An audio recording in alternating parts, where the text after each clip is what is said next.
Hi, I'm Steve the Bread Guy, and in this video I'm going to show you how to make a really nice basic brown bread, whole wheat bread, exactly the kind of thing which is really good for you and certainly better for you than just a processed white flour bread.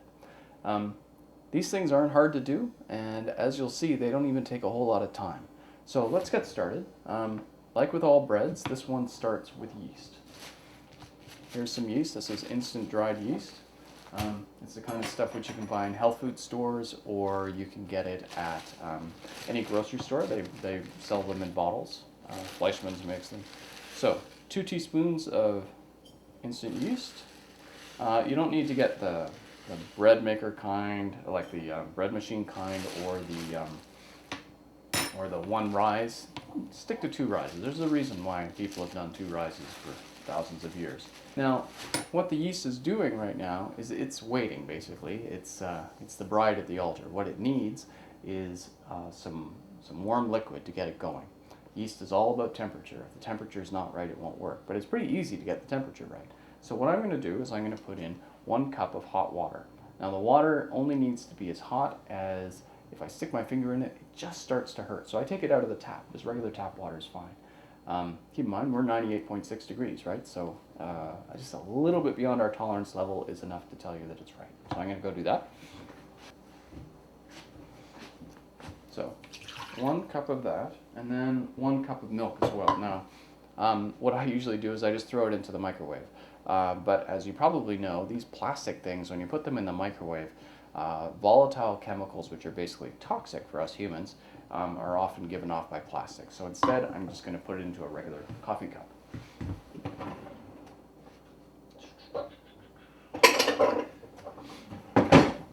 Cups are called cups for a reason, right? Because they're about a cup. So pour the milk in, and then I just put it into the microwave for a minute. That works on my microwave. As you know, all microwaves are a little bit different. But again, the key is once it's just hot enough to hurt your finger, like just a little bit uncomfortably hot, then it's hot enough. So let me go do that. So I take the milk, put it in, give the yeast just a quick stir, and now I'm going to put something else in there. I'm going to put in some honey. About 2 tablespoons of honey is enough. This will make the yeast very happy, seeing as it likes sugars. But it also sweetens up the bread, because a lot of people find a basic brown bread is a little bit, it's not quite sweet enough for their taste, so a little bit of honey helps along. So 2 tablespoons of honey. It certainly makes it a favorite for the kids too. They like it. So scrape the honey off. Good. And then also, brown breads tend to need a little more fat than a basic white bread does. So I'm going to put in 2 tablespoons of corn syrup, not corn syrup, but corn oil. And now I'm just going to walk away, seeing as the yeast needs time to start bubbling. And if I start throwing in the flours now, this thing will turn out like a brick. The yeast has to start bubbling or else you're dead in the water. So let's leave this for about 10 minutes or so, and when I see it bubbling, we'll come back and we'll be able to start adding the flour. So as you can see, this is not very time consuming so far. You just need to be around. Okay? See you in a little bit. Okay, so it's been about 10 minutes, and I can see that there is some nice scummy foam starting to form on the surface here of this mixture for the brown bread. So we're in good shape. So now what we need to do is start adding the flour and the white flour and the brown flour.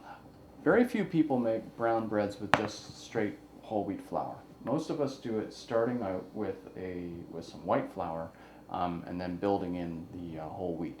The reason why is that if you do it all with whole wheat, it doesn't rise very well, and it becomes a very thick, dense bread. So if you sort of do it half and half, it works pretty well. Okay, so what I'm going to do is I'm going to put some white flour in there. I put about 2 cups in just to get it started. And then you just mix it up.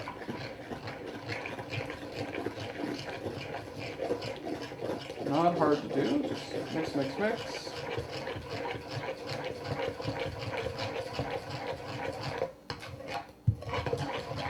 There we go. And then start putting in some of the whole wheat flour as well. You can use the same cup. I mean, it's all flour, right? So put in one at a time for the whole wheat, because it's going to get thicker and thicker.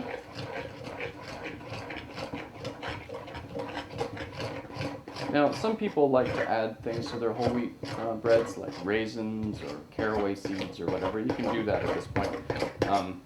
I'm going to keep this pretty straight.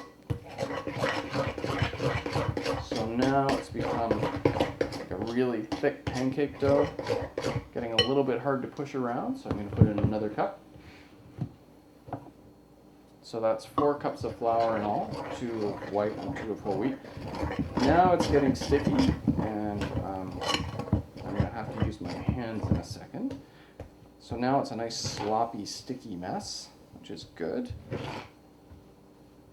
So 1 more cup of whole wheat. So that's the 5th cup in all. Put about half of that in.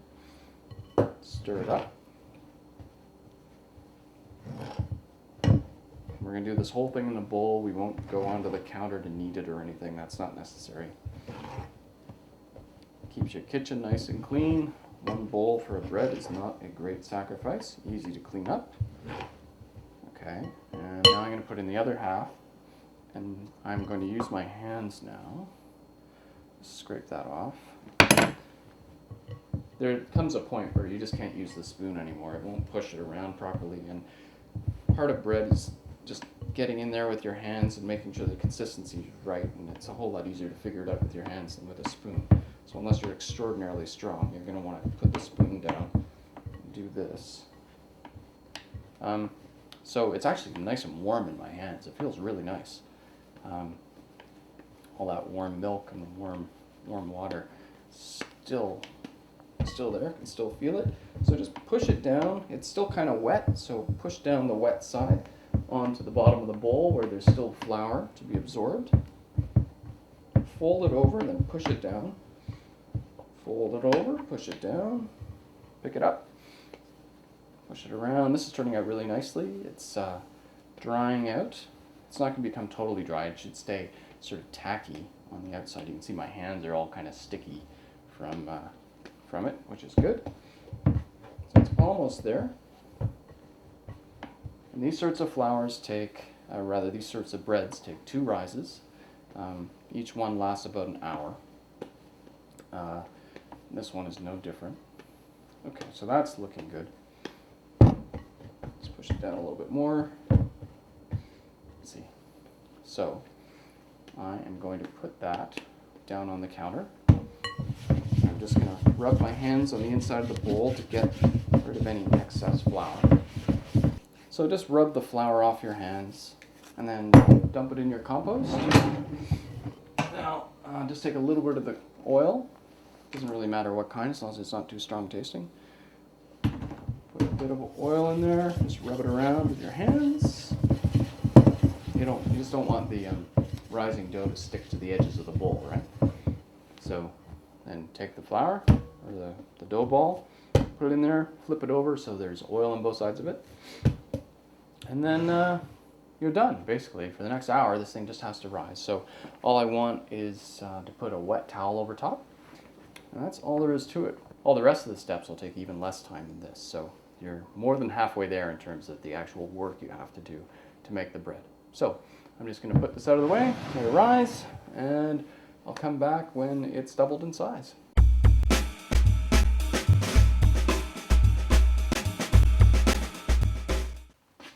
Okay, so an hour's gone by and it's time to check on the brown bread. As you can see, it's doubled in size. It's halfway up the bowl, which is great.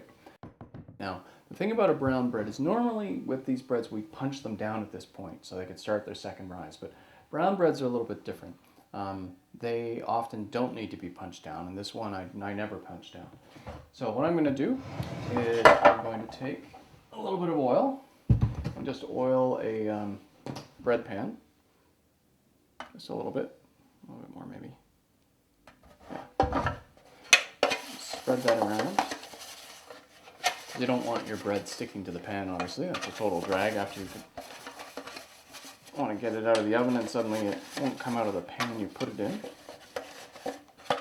So just oil the pan and then carefully just lift it out like this and put it in. It's already starting to look like a bread. You can see there, it's just barely cresting the pan. It's a nice loaf shape already. You can see there's a little bit of space here, a little bit of space there, and there's nothing more to be done.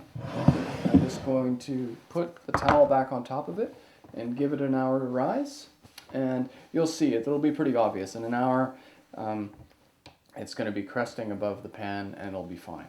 Now, one note is if you found when you've come back that your dough hasn't been rising very quickly, sometimes the reason that happens is because the room temperature in your home is too low. As long as it's around 70 degrees, like 21 degrees Celsius, you'll be fine. But if it's colder than that, like say in the middle of the winter, sometimes that can be a problem because the yeast, it's all about warmth. It wants to grow in a warm environment and it doesn't like cold environments. So one way of getting around that, if you found that it's not rising very quickly, is to just preheat your oven to like 200 degrees. Just let it start and then turn it off so that it's not actually 200 degrees, it's more like 100 degrees. And then just put the bread inside the oven and just let it rise there in a nice warm environment. It's sort of like letting it rise on a summer's day, and you've just created the environment of a summer's day in your oven. That can be a real help if you're in a little bit of a rush and you've only got a couple of hours and it's in the middle of winter, because some people may keep their houses really warm in winter, we don't, and just having a nice little warm oven environment is enough to keep the bread going. So in any case, it's not winter right now here, so I'm just going to leave this for an hour, and when I come back it'll be ready to put in the oven. Okay, so the bread's been in the oven for the last half hour or so, so let's pull it out and see how it did.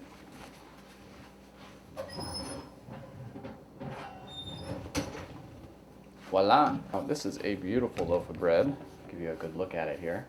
So it's nice and brown, just like a brown bread should be.